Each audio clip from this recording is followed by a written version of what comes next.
Hi everyone, I'm Nikki and I'm here with your market update for June.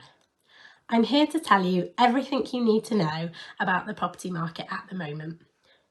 So as the country celebrates 70 years of service from Queen Elizabeth II and the summer months approach, momentum in the housing market remains more steadfast than many people were expecting it to be.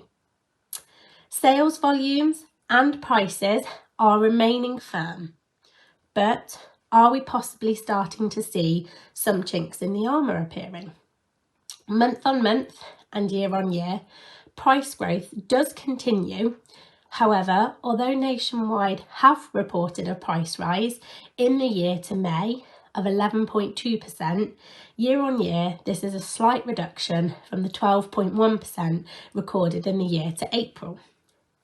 Since mid-April, Zoopla have reported that there has been a slight increase in the number of properties selling with a price reduction of either 5% or slightly more. The Bank of England have reported a 5% fall on the number of mortgages that have been approved in March, and this figure also being marginally lower than the pre-pandemic April averages over the period of 2016 to 19. However, despite that, the consensus forecasts still predict a price growth of more than 5% across the mainstream markets over the remainder of the year. At 7.4% annual price growth in the prime markets across England and Wales, it's risen to its strongest level of growth since September.